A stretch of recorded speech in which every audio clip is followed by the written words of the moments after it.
l'atmosphère bleutée des montagnes, ces villages aux tuiles rouges ont, comme ceux de nos monts d'Auvergne ou des Alpes, le même aspect extérieur. Ils contiennent la même puissance de travail que tous nos villages de France.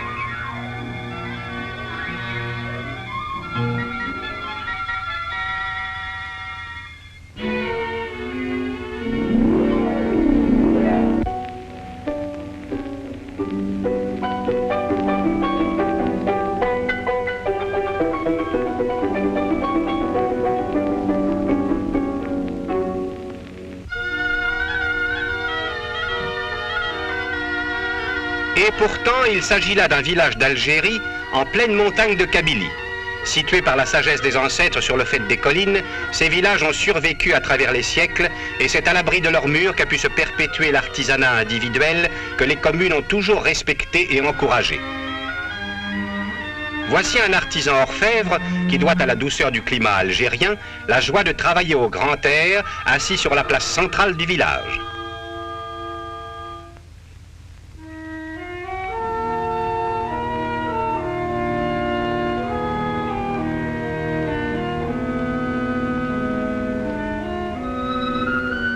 L'argent qu'il sertit est un argent pur de tout alliage.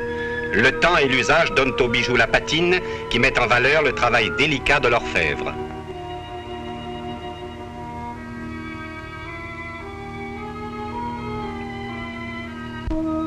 La forêt fournit à ses voisins les bois qui les font vivre. Embellis d'incrustations, les travaux de ces artisans deviennent de véritables chefs-d'œuvre de marqueterie.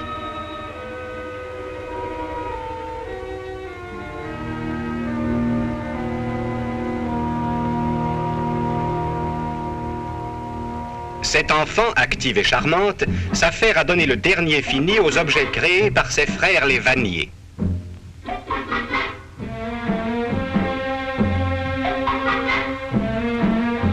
Panier à pain, couffin robuste pour le transport des légumes du potager familial ou objets quotidiens légers et discrets. Quittons la vallée pour nous échapper très haut, au-dessus de Michelet, vers un village qui résume en lui-même une cité à Aït-Ichem. À 1300 mètres d'altitude, cette commune kabyle offre un panorama superbe. Et les petites filles ont la chance d'être habillées par la commune dans une étoffe que pourraient leur envier les plus élégantes de nos citadines. Elles s'en soucient fort peu d'ailleurs. Le bleu de leur ciel, l'or de leur maison, l'étonnant contraste de leurs robes bariolées de rouge, l'éclat de leur jeunesse suffisent à leur bonheur. Nous y avons fondé une école ouvroire où ces enfants apprennent les traditions. La maîtresse d'école a voulu montrer elle-même comment se tisse le fameux point d'Aït-Ichem. Et sur cette place ensoleillée, une virtuose en tapisserie, telle une joueuse de harpe, reconstitue pour nous une véritable symphonie de couleurs.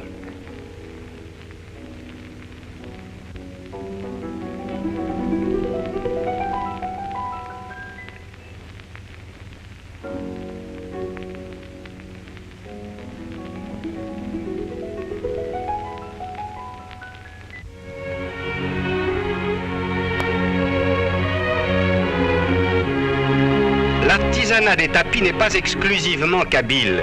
Au sud-est de l'Algérie, à Tébessa, cette jeune fille carde et file la laine qui est le matériau essentiel du tissage algérien.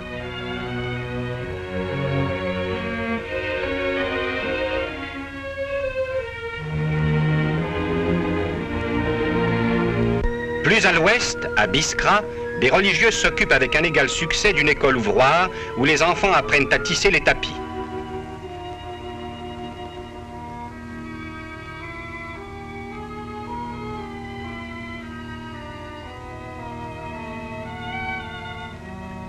Nous avons eu la chance d'y rencontrer une sœur de l'ouvroir d'El Oued, la ville aux 1000 coupoles. Elle rapportait les premiers essais de broderie, effectués d'après d'originaux dessins, ornant les tentes des nomades.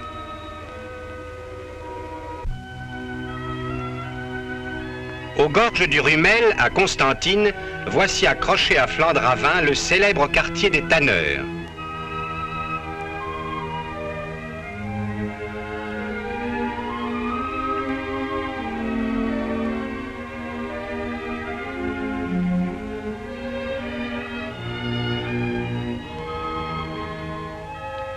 Creusé à même le roc, Ces cuves contiennent les diverses solutions de chaux, de soude et de tanin nécessaires au traitement des peaux. L'artisan foule le cuir de la façon la plus rudimentaire.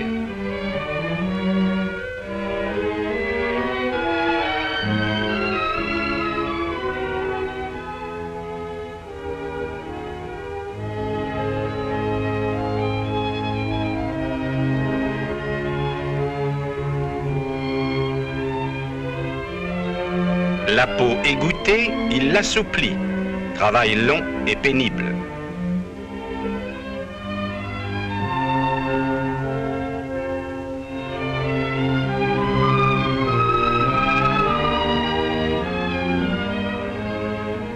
Avant de la sécher, il s'assure de la qualité de la teinture. Il obtient ainsi des cuirs de couleur que d'autres artisans transforment en objets usuels.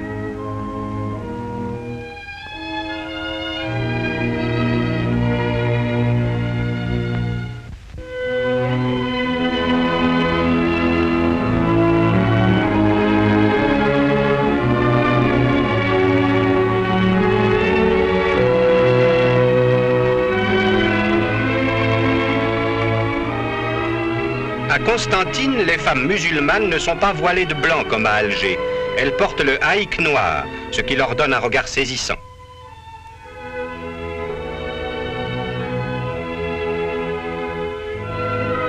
La broderie constitue, sous une direction attentive, un artisanat florissant. La recherche des motifs anciens renouvelle l'inspiration et même leur respectueuse copie permet d'en garder le goût et préserve l'authenticité de l'art décoratif musulman.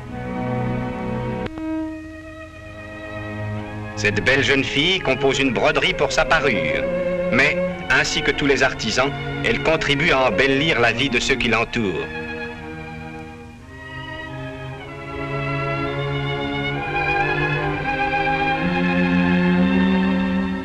Dans la splendeur du Sud, il n'est pas de si